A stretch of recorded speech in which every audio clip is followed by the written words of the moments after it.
শুধু বন্ধুরা কেমন আছেন সবাই? আশা করি সবাই ভালো আছেন। টেকনিক্যাল সলিউশন ভিডিওর আজকের ভিডিওতে সবাইকে স্বাগতম। তো ওয়াইজ নিয়ে আলোচনা করব। এক ভাই বলছে আমার পার্সোনাল ওয়াইজ অ্যাকাউন্ট নয়, কিন্তু যদি ক্লায়েন্টের ওয়াইজ থেকে তারা সরাসরি আমার ব্যাঙ্ক অ্যাকাউন্ট বা বিকাশে পাঠাতে পারবে? অবশ্যই পারবে। ক্লায়েন্টকে বলতে হবে যে আপনার রিসিপিয়েন্ট হিসাবে একটি নাম্বার অ্যাড করতে, সেটা হলো বিকাশ ব্যাঙ্ক অ্যাড করতে। আপনার সেটার জন্য কিছু প্রসেস আছে, ইউটিউবে অনেক ভিডিও আছে বিকাশ কীভাবে অ্যাড করতে হয় ওয়াইজে, সেটা দেখে নেবেন এবং বলবেন যে আপনার সম্পূর্ণ নাম, যদি আপনার নাম হয় রহিম হোসেন, আইডি মানে যেই কার্ডে দেওয়া, মানে যেভাবে অ্যাকাউন্ট খোলা রহিম হোসেন, তারপরে আপনার বিকাশ নাম্বারটা দিলেন +88 দিয়ে এখানে বাইরের নাম্বারগুলো দিবেন। তারপরে একটা জিনিস চায়, সেটা হলো সিটি, আপনার কী সিটিতে চায়, এটা সিটি অনেক সময় চাই, আপনি সিটিতে দেবেন ঢাকা হলে ঢাকা, অন্য সিটি হলে অন্য সিটি, বা চিটাগাং হলে চিটাগাং, যেটাই আপনার দেবেন। রাজশাহী হলে রাজশাহী দেবেন। আপনার এনআইডি কার্ডে যেভাবে খোলা আছে সেভাবে দেবেন।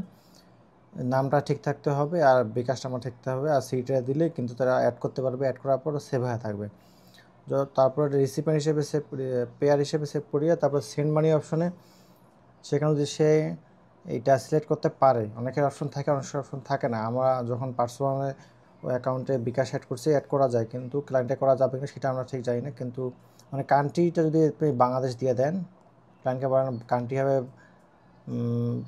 বাংলাদেশ দিয়ে, তারপরে ওখানে দেবেন বিকাশ অপশন আসবে, ব্যাংক দেবেন না, বিকাশ অপশন আসবে, তারপর নাম দেবেন, তারপরে আপনার বিকাশ নাম্বারটা দেবেন, তারপরে আপনার সিটিটাই কোন সিটিতে দেবেন, তাহলে কিন্তু অ্যাড সেভ করতে পারবেন। তারপরে সে পেমেন্ট করলে ওই অপশন পেমেন্ট দেখাবে, $100 হোক, $200 হোক, $20 হোক, কিন্তু আপনার কিন্তু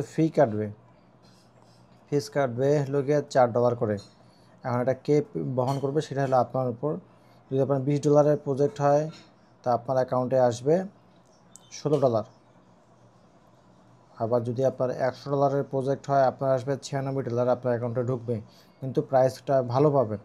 100 এখন 20 করে চলতেছে, 20.00। আবার যদি অন্য কোনো রেট হয়, অনেক সময় 2200 থাকে। আবার আপনি 2.5% গভর্নমেন্ট ইনসেন্টিভ পাবেন বিকাশে, শুধুমাত্র ওয়াইজ থেকে বিকাশে ট্রান্সফার করার ক্ষেত্রে। সেটার সুবিধা, আপনার ক্যাশ আউট চার্জটা ফ্রি হয়ে যাবে। আরেকটা সুবিধা আছে, বিকাশের এটিএম থেকে, মানে ব্র্যাক ব্যাংকের এটিএম থেকে, যদি এটিএম থেকে যে আপনি উইথড্র করেন, তাহলে সহজেই কিন্তু 11 টাকা পার হাজারে আপনি তুলতে পারবেন আপনার টাকাগুলো সহজে। তো আশা করি বুঝতে পেরেছেন। এ ধরনের ভিডিও পেতে অবশ্যই আমার সাথে থাকবেন এবং নোটিফিকেশন বেল আইকনে অল ক্লিক করবেন। যদি কোনো ভিডিও মিস করতে না চান তাহলে অবশ্যই নোটিফিকেশনটা ক্লিক করবেন। ধন্যবাদ।